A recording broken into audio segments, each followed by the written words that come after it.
নমস্কার, আমি সৃজা।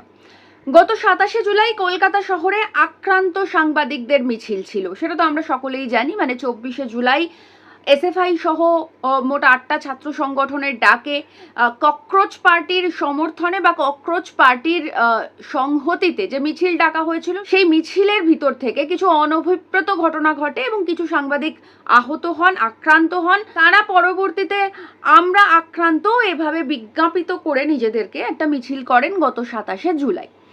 তো ওনারা সাধারণ মানুষকেও ডেকেছিলেন সেই মিছিলে অংশগ্রহণ করার জন্য। এখন মানুষ তো সাড়া দেয়নি, তার প্রমাণ হচ্ছে মিছিলটা আমরা সকলেই দেখেছি, আপনারাও নিশ্চয়ই দেখেছেন সোশ্যাল মিডিয়ায় যে মিছিলে কতজন লোক ছিল সেটা হাতে গুনে বলা যায়। সে যাই হোক, সাধারণ মানুষ এই সাংবাদিকদের যে বক্তব্য, সেই বক্তব্যের সঙ্গে সহমত হচ্ছেন না, আর সেই কারণের জন্য তাদের মিছিলে যাননি। সেটা মানুষের বিষয়, আমি সেটা নিয়ে বলতে চাইছি না। কিন্তু যেটা নিয়ে বলার সেটা হচ্ছে যে এই যে মিছিল ছিল ২৭শে জুলাই, সেই মিছিলের সামনে নেতৃত্ব দিতে আমরা এমন কিছু সাংবাদিককে, সো কল্ড সাংবাদিককে আর কি দেখলাম, যারা কখনোই ফিল্ডে বেরোন না, যারা কখনোই ফিল্ডে গিয়ে আক্রান্ত হন না, যাদের স্টেটাসটাই ভিআইপি, যাদের বিষয়টাই হাইফাই, তারা হঠাৎ করে আমরা আক্রান্ত বলে নিজেদেরকে বিজ্ঞাপিত করে মিছিলের নেতৃত্বে চলে এসেছিলেন। তো এটা কেন? এটা তো কোনো কারণ রয়েছে। হঠাৎ করে যারা জীবনে কখনো ফিল্ডে বেরোন না, যারা সবসময় এসি স্টুডিওয়ে বসে সেজেগুজে মেকআপ করে সরকারের পা চেটে প্রোপাগান্ডা তৈরি করে বা ন্যারেটিভ তৈরি করে যারা ফিল্ডে রিপোর্টিং করতে যান তাদেরকে বিপদে ফেলেন, তারা হঠাৎ করে মিছিলের নেতৃত্বে এলেন কেন? এইটা হচ্ছে প্রশ্ন। তো দেখুন, এটার যে কারণ রয়েছে, এখন সরাসরি যদি আমি বলি তাহলে এই চ্যানেলটা আবার আমাকে জেল খাটাবে, আমার বিরুদ্ধে মানহানির মামলা টামলা করে দিতে পারে। তো যাই হোক, আমি তাও বোঝানোর চেষ্টা করছি, আশা করি আপনারা যথেষ্ট বুদ্ধিমান, আপনারা বুঝতে পারবেন। তো এই যে মিছিল ছিল, এই মিছিলের নেতৃত্বে আমরা একজন বিখ্যাত অ্যাঙ্কারকে দেখলাম, মহিলা অ্যাঙ্কার, যিনি আজীবনকাল শুধু সরকারের তাবেদারি করে গেলেন এবং ২৪ ঘন্টা থেকে লাথি ঝাঁটা খেয়ে এমন একটা চ্যানেলে গেলেন যে সেই চ্যানেলটা তার উঠে গেছে। তো এখন এই মুহূর্তে উনি জবলেস, এবং সেই চ্যানেলটা যার ছিল আর কি, যে ম্যানেজমেন্টের, সেই ম্যানেজমেন্টের ভদ্রলোক আবার ব্যাংক জালিয়াতির কেসে দীর্ঘদিন জেল খেটেছেন। এই মুহূর্তে দাঁড়িয়ে উনি জামিনে ছাড়া পেয়েছেন। তো এখন চ্যানেল বন্ধ হয়ে গেছে, পেটের ভাত মারা যাচ্ছে। তো তাহলে এবার কি করতে হবে? তাহলে এবার নিজেকে আক্রান্ত আখ্যায়িত করে বা নিজেকে আক্রান্ত বিজ্ঞাপিত করে শুভেন্দু অধিকারীর নজর কাটতে হবে। আমি এতদিন মমতার তাবেদারি করেছি, মমতার পা চেটেছি, এবার দাদা আপনার পা চাটবো। এইটা বোঝানোর জন্য বিখ্যাত অ্যাঙ্কারদের মিছিলে আমরা আক্রান্ত বলে বিজ্ঞাপিত করে নিজেদেরকে মিছিলে নেতৃত্ব দিতে হয়েছে। তো আমরা দেখলাম সেই অ্যাঙ্কার ভীষণভাবে মিছিলে নেতৃত্ব দিচ্ছেন, নিজেকে আক্রান্ত বলে বিজ্ঞাপন করছেন, কিন্তু আমরা জীবদ্দশায় কোনোদিন ওনাকে আক্রান্ত হতে দেখিনি। আক্রান্ত হওয়ার মতন এরকম কোনো কাজ উনি জীবনে করেননি। আক্রান্ত কারা হয়?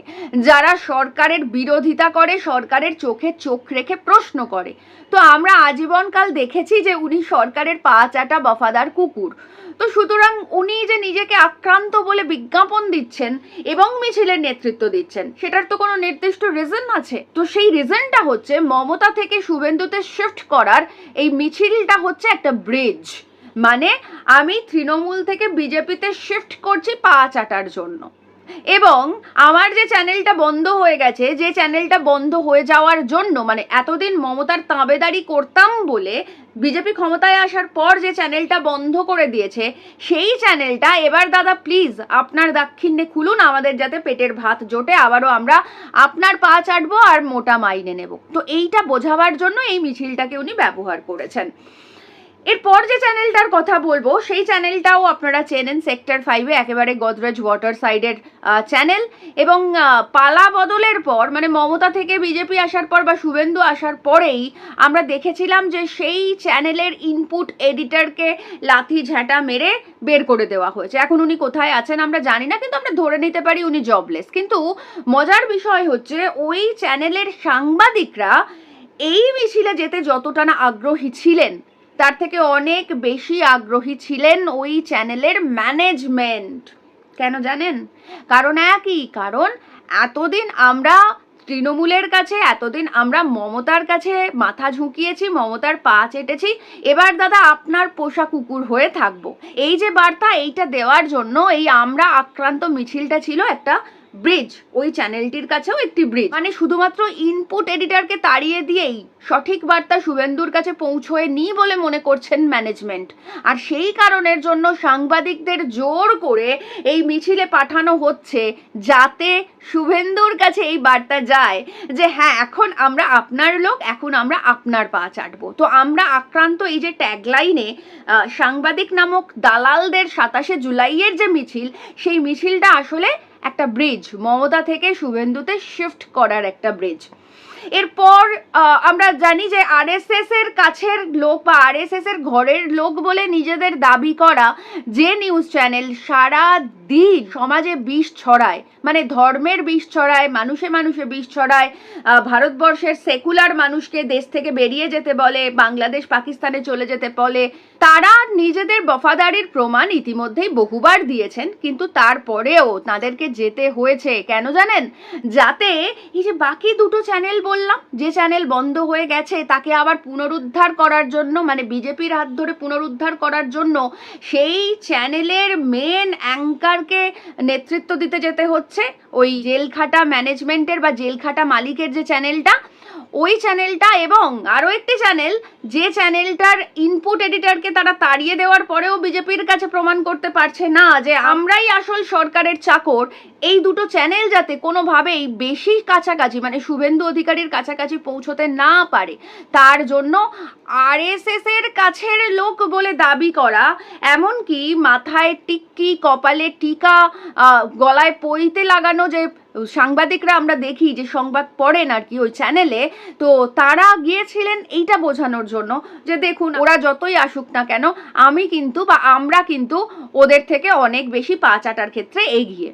তারপর ধরুন আরও একজনের কথা বলতে পারি, যিনি অনেক পুরনো এবং যথেষ্ট বরিষ্ঠ সাংবাদিক। তিনি একটা সময় যথেষ্ট ভালো কাজ করতেন, কিন্তু এখন সরকারের চাকর হয়ে গেছেন। এখন নিজেকে স্বঘোষিতভাবে আরএসএস পরিবারের কাছের লোক বলেন, সংঘের কাছের লোক বলেন। দূরদর্শনে চাকরি করেন ঠিকই, কিন্তু তার পাশাপাশি সোশ্যাল মিডিয়ায় বিষ ছড়ান। কি করবেন? বিষ না ছড়ালে তো সংঘ পরিবারের কাছের লোক হতে পারবেন না, আর বিষ না ছড়ালে তো এই সরকার ওনাকে পাত্তা দেবে না। তাই রোজ ওনাকে সোশ্যাল মিডিয়ায় এই ধর্মের বিষ ছড়াতে হয় আরএসএস এর পোষা কুকুরের মতন পা চেটে। এখন তিনি তো আবার আরো এক কাঠি এগিয়ে, তিনি তো মিছিল শুরুর আগেই, মানে আগের দিনই 27শে জুলাই মিছিল ছিল, তিনি 26শে জুলাই নিজের সোশ্যাল মিডিয়ায় অলরেডি লিখে দিয়েছেন যে এই যে মিছিল, এই মিছিলের ক্রেডিট আমার হওয়ার কথা ছিল, কিন্তু আমি ক্রেডিট পাচ্ছি না।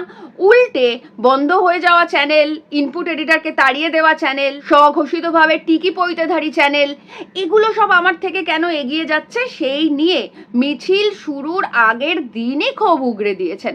মানে ভাবুন, একটা মিছিল, সেই মিছিলকে কেন্দ্র করে বিভিন্ন লোকের, বিভিন্ন চ্যানেলের ডিফারেন্ট ইকুয়েশন।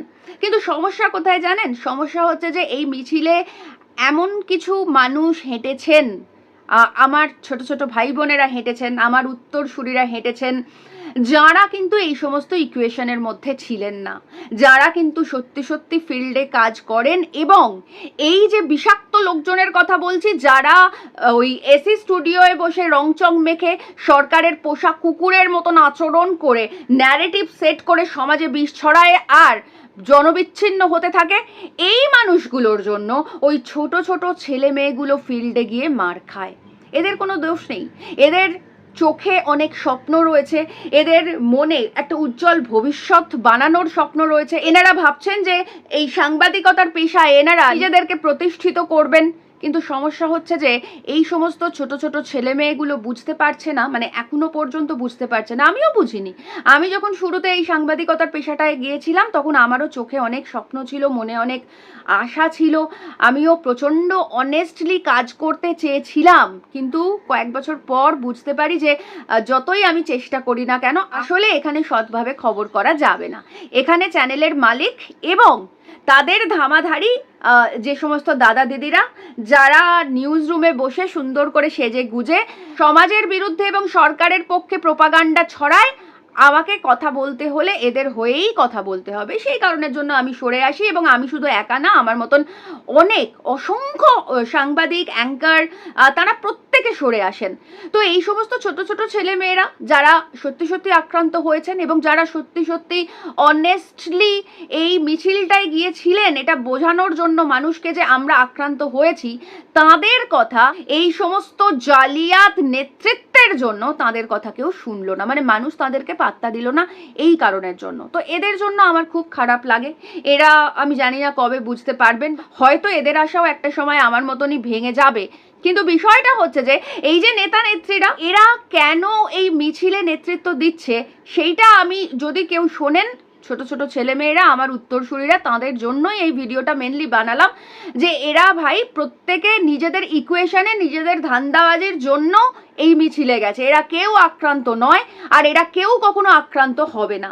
আক্রান্ত হবেন আপনারা যারা সত্যি সত্যি ফিল্ডে গিয়ে কভারেজ করতে চান, যারা সত্যি খবরটা দেখাতে চান, সত্যি খবরের সত্যি সাংবাদিকতার তাগিদে প্রত্যেক দিন মুখের রক্ত তুলে 12 থেকে 13-14 ঘন্টা পর্যন্ত কাজ করেন। কিন্তু আপনারা জেনে রাখুন যে এই সমস্ত নেতা, এই সমস্ত জেলখাটা ম্যানেজমেন্ট, এই সমস্ত পা চাটা কুকুররা যতদিন আপনাদের মাথার উপরে বসে থাকবে ততদিন পর্যন্ত কিন্তু আপনাদের এভাবে আক্রান্ত হতে হবে, এবং তারপর এভাবে মিছিল করলে আপনারা জনরোষের শিকার হবেন।